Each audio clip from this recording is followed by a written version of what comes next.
বারবার মন্দিরে গিয়ে পুজো দিলে যদি সবকিছু ঠিক হয়ে যেত না, তাহলে আপনি ডাক্তারের কাছে যেত না। প্লিজ তুমি ঠাকুর দেবতা নিয়ে এরকম কথা বলো না। ঠিক আছে, বলবো না। তাহলে তুমিও বারবার করে এভাবে বেকার পুজো দেওয়ার জন্য না আমার কাছে টাকা চাইবে না। অত খোলামকুচি টাকা নেই আমার কাছে। আর শোনো, ভেতরে টেবিলের ওপর ডাক্তারের নাম্বার আর টাকাটা রেখে এসছে। সময় মতো ওনাকে ফোন করবে, ওনার সময় মতো গিয়ে রিপোর্টগুলো পারলে দেখিয়ে আসবে। ঠিক আছে, বলছি। শোনো শোনো, বেরোতে দাও। শোনো, আমার লেট হচ্ছে। আমি লক্ষ্যের কাজে বেরোবো। লক্ষ্মী, কোনো কথা না, বেরোতে দাও। শোনো।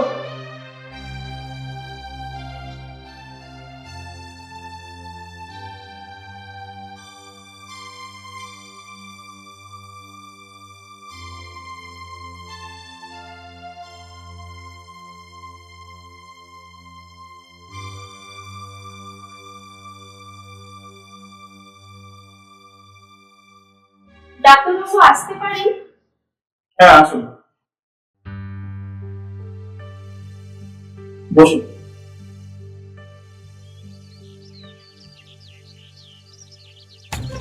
বলুন, আপনার প্রবলেমটা কি? আসলে ডাক্তারবাবু, আমাদের বিয়ে 7 বছর হয়ে গেল, কিন্তু আমাদের এখনো পর্যন্ত কোনো সন্তান হলো না। আপনাদের কি রিপোর্ট করিয়েছেন? হ্যাঁ ডাক্তারবাবু, আমার হাজবেন্ডের দুজনেরই রিপোর্ট করানো আছে। রিপোর্টগুলো সাথে আনা হয়েছে? হ্যাঁ ডাক্তারবাবু, রিপোর্টগুলো আনা হয়েছে। এক কাজ করুন, রিপোর্টগুলো আমাকে দিন, দেখি। আচ্ছা, এই যে।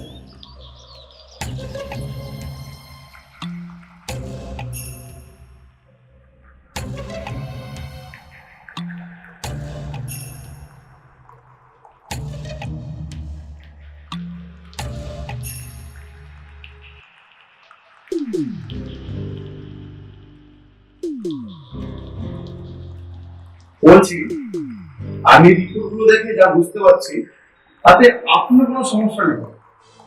সমস্যাটা আপনার হাজবেন্ডের। ও, আর এতে চিন্তার কিছু নেই। আপনার স্বামী যদি কিছুদিন মেডিসিন নেয়, ঠিক হয়ে যাবে।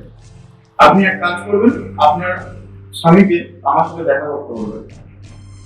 আচ্ছা ঠিক আছে ডাক্তারবাবু, আজ তাহলে আমি আসি। ঠিক আছে, আসুন, আর রিপোর্টগুলো নিয়ে যাবেন। ঠিক আছে, আসছি।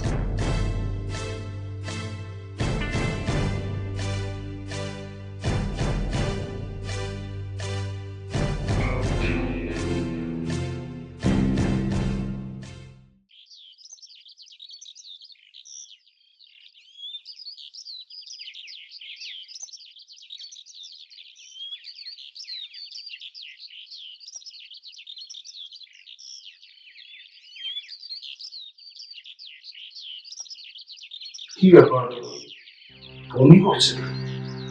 শরীরটা খারাপ হলো কি?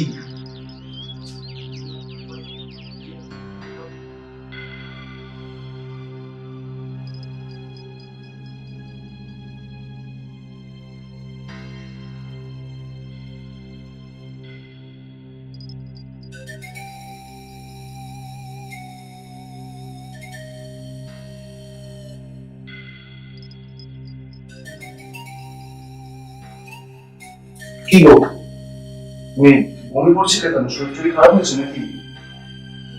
না না, আমার শরীর খারাপ হবে। তোমার জন্য একটা সুখবর আছে। সুখবর? সেটা কি? তুমি এবার বাবা ডাক শুনতে পাবে। আমি প্রেগনেন্ট। সত্যি?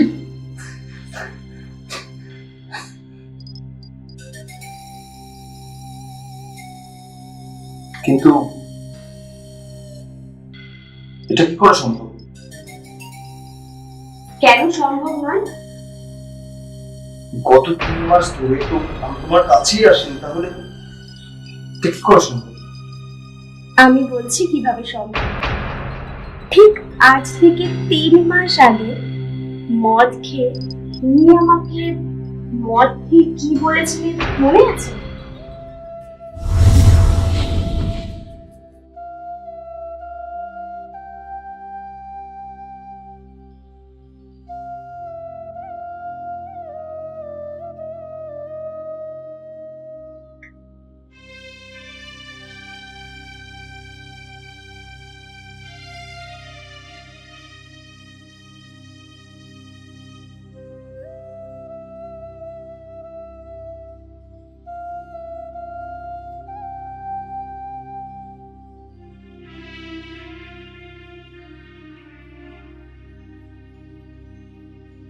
এ কি, তুমি মদ কেন খাচ্ছ?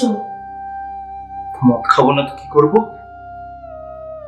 আমার অফিসের সামান্য একজন কর্মচারী, সে কিনা বলছে আমার বাবা মার ক্ষমতা নেই।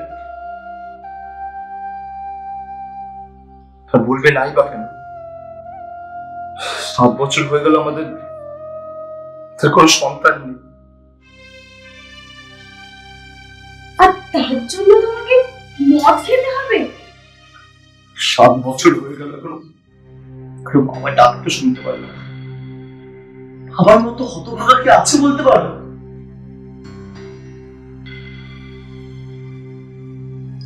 দেখো, এভাবে ভেঙে পড়ো না। দেখো, আমাদের ঘরেও সন্তান আসবে, আমি বলছি ঠিক সন্তান আসবে। সেটা কবে বলতে পারো? কবে?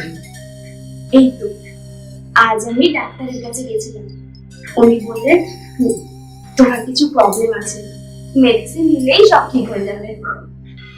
কি বললে? আমার প্রবলেম আছে? এ তো সাহস তো কম নয় রে শালি। তুই নিজের দোষ ঢাকার জন্য আমার বাবা, তুই বলতে কি চাস আমার দোষ? তোর কোন দোষই নেই। ঠিক আছে, আমার দোষ তো।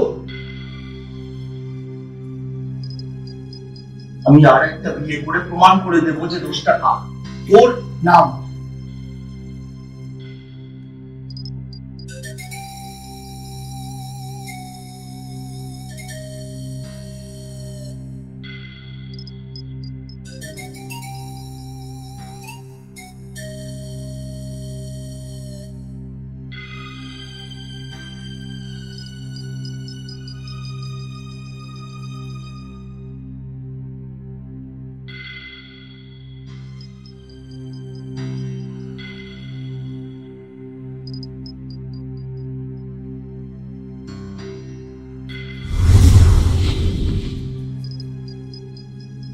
হ্যাঁ,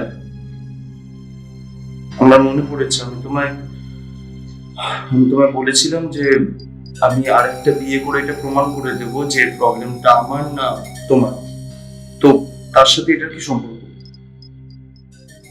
সেদিন আমার খুব কষ্ট হয়েছিল জানো, তোমার কথা শুনে, তোমাকে হারাতে হবে বলে।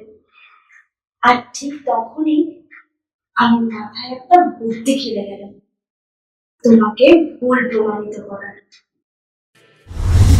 বল, আমাকে ডাকলি কেন? বিয়ে করে তো বেশ ভালোই আছে মনে হয়।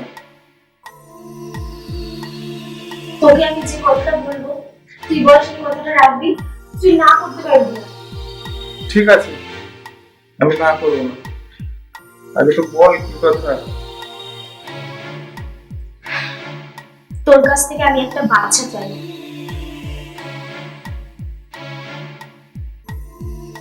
এটা তুই কি বলছিস? তোর মাথা ঠিক আছে তো? আমার মাথা একদম ঠিক আছে, এটা ছাড়া যে আমার আর কোনো উপায় নেই রে। কেন, কি হয়েছে? ব্যাপারটা খুলে বলতো আমায়।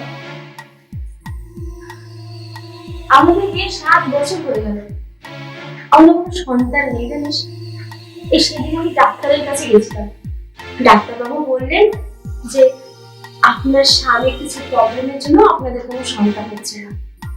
এই কথাটা আমি ওকে বলাতে উল্টে আমাকেই দোষ দিল, বলো আমার নাকি প্রবলেম, তাই ও আর একটা বিয়ে করে সেটা প্রমাণ করে দেবে। তুই দেখ, ও যদি আর একটা বিয়ে করে আমার সংসারটা ভেঙে যাবে রে, এটা কি তুই চাস?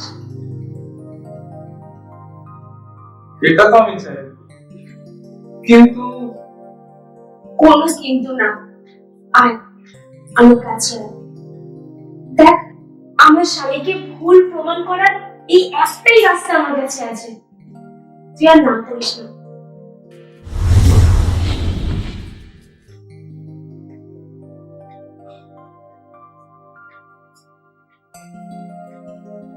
আমাকে ক্ষমা করে দিন, আমি নিজের ভুলটা বুঝতে পেরেছি। তবে হ্যাঁ,